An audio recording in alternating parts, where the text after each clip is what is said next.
What's good? What's good? What's good? We're going to deep dive right into the Titans versus Ravens right after the bumper. Easy. Hey, we can't run it to the right. Hey, come on, Nate, come on. We're going to run it to the left, but we probably shouldn't.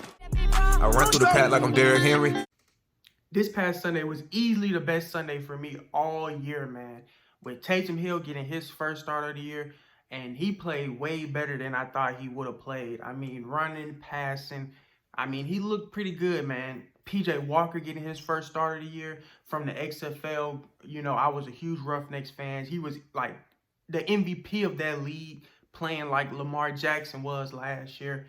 And I was super excited when I found out he was getting a chance in the NFL with his previous college coach. And they even brought in Cam Phillips for a little bit, who was on a practice squad. So I was really excited to see that, man. 2 good games. And then we got the rematch of the AFC Championship. And we won in overtime. So this Sunday was like, it was like an early Christmas present almost. But we're going to get into it. We're going to talk detail about the Ravens versus Titans game. We're going to start off with AJ Downtown, first down Brown. This dude is nasty, bro. I mean, he might be the nastiest receiver in the league, bro. 3 Ravens on him, and he dragged all their asses to the end zone for 14-yard touchdown. I mean, yeah, Derrick Henry came out and said, and I quote, I couldn't believe it. What in the world? And then Peter King of NBC Sports, one of my favorite people who covers the league, came out and called it his play of the day. So, great play by him. I mean, that dude is phenomenal, bro. Probably the best receiver in that division, in our division, without a doubt, man. And he did get a little push from McNichols, but that was all AJ, man. That was all AJ, bro. All AJ. And yeah, and in this game, he forced 7 missed tackles. And he was the first person to do that since OBJ back in week 16 of 2016. So, you know, he's up there with good company, man. And when you just look at this year alone, A.J. Brown has 14 missed tackles. And in second place, we got DK Metcalf, Scary Terry, and DeAndre Hopkins. And they all got 12. So, yeah. And if you want to take it back a little bit further, since 2019, he's tied with Deontay Johnson with 23 missed tackles. So this dude is like, once he gets the ball in his hands, he is so good. You're not going to get him down. You know what I'm saying? Only way he gets down is if he wants to get down. So, yeah. We're going to jump right into Derrick Henry. All hail King Henry, bro. First of all, this is the second game where in overtime, we gave the ball to Derrick Henry and he won us the game. I don't think, and he's the only player this year, most overtimes in field goals. He's the only player that when you give him the ball, he's going to get a touchdown. He's going to win that game in overtime. Nobody else has done it, and he's done it twice. So, and if you look at it, between A.J. Brown and Derrick Henry, we have, when you talk about giving them the ball and yards after possession, they're arguably the best 2 players, and we have both of them. So, you know, it's really time for us to show, you know, who we are. But anyway, so in the month of November, Derrick Henry averages his highest yards per game with almost 6. It's like 5.87 something. So this was a big game, and next week against the Colts should be just as big. So I expect Derrick Henry to, you know, it's that time of year where he's getting those touches, and he's every touch is like another boost on him, right? So yeah, 28 carries, the most since week 1, which probably shows, you know, maybe we should get him a few more carries, but split them. But you know what I'm saying? We need to get him a little bit more, because let him get into that groove as all running backs say. You know, went over 1,000 yards. You know, he had 133 this game.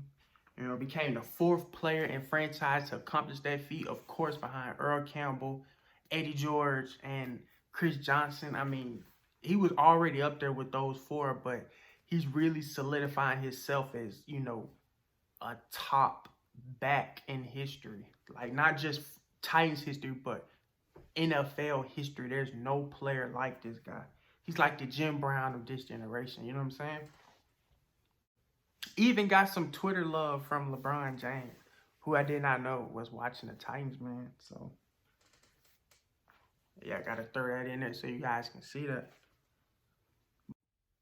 So, from one king to another. Now leading the NFL in rushing yards.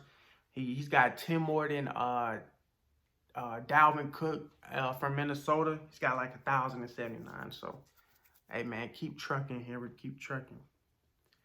Let's talk about the O-line play. Man, our O-line is getting banged up, bro. I don't know what's going on, but everybody's getting injured on that line. But we're holding strong. Still, leading the league in rushing. You know what I'm saying? So, and I mean, if even with the bangs, even with players being banged up, Ben Jones and stuff being banged up, through 9 games last year, we had 38 sacks. Through 9 games this year, we had 13. So, and I know that a lot has to do with like Mariota. He used to hold the ball a little bit too much. We really didn't commit to the offense around him, but still, Tannehill, getting the ball out faster, being more precise with that. But still, our O-line is definitely playing better. We definitely are playing better. So, we lost Taylor Lewan last month. Roger Saffold was ruled out, who's playing Pro Bowl football this year.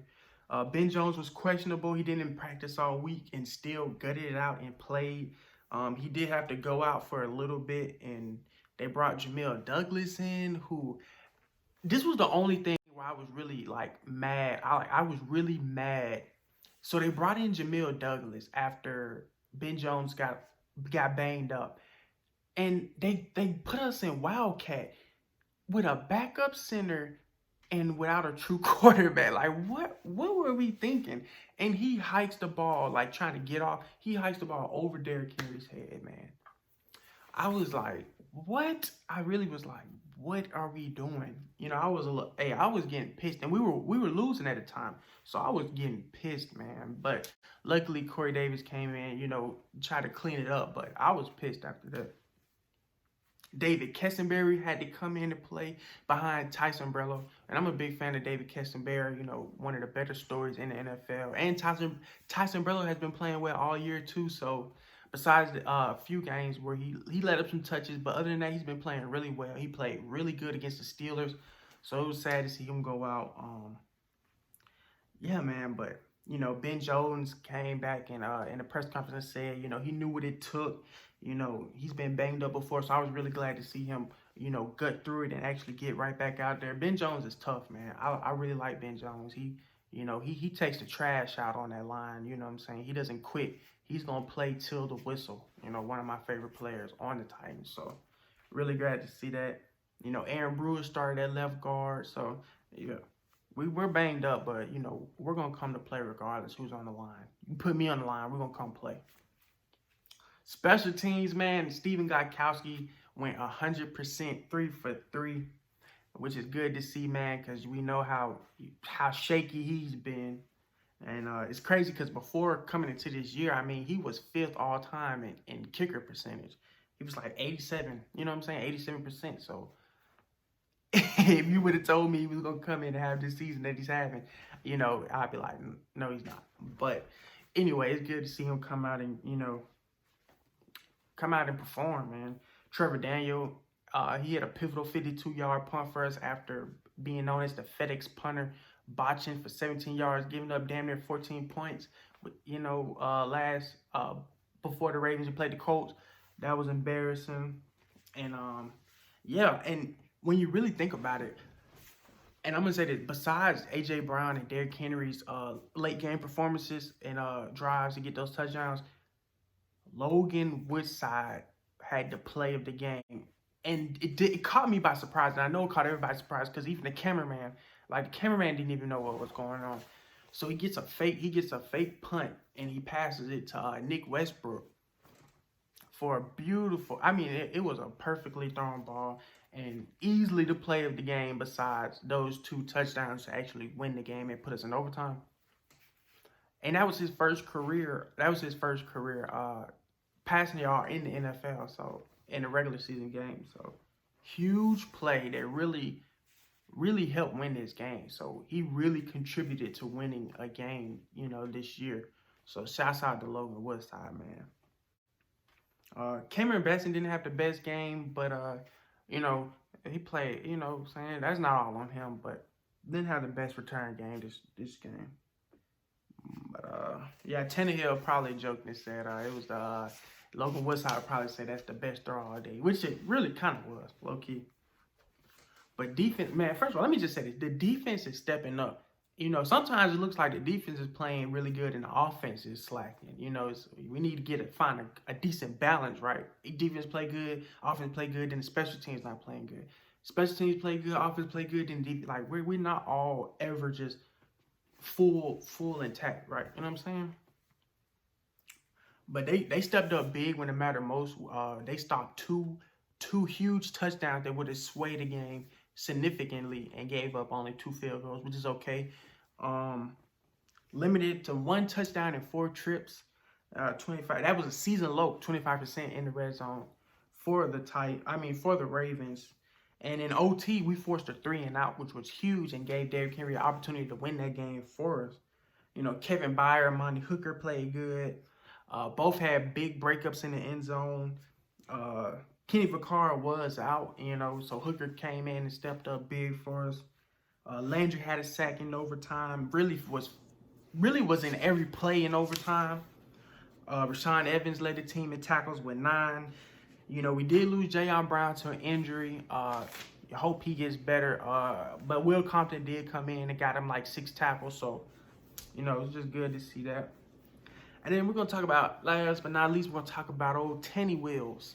Ryan Tannehill, who didn't have the best game, but Tannehill is a true fighter. I mean, dude's tough as nails.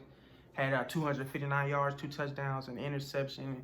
He was off his rocker a little bit, missing some throws, overthrowing guys, which lately he has been doing a little bit more than we expect.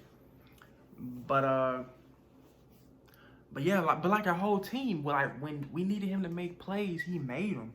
You know what I'm saying? And then 20 starts. I mean, 14 of those games he has a pass rating of 100. So, and then he had 104 on Sunday. So, you know, fifth game winning drive this year, 8th game winner in 2 seasons. I mean, Coach Vrabel came out and spoke on his toughness. You know, he's willing to take one for the team. You know, he'll take one to the chin. And, you know, just love having him as our quarterback, man. So that's going to be all. If you like the video, you know, give it a like, comment, anything. I will respond to it. So appreciate that. You guys have a good one. All right.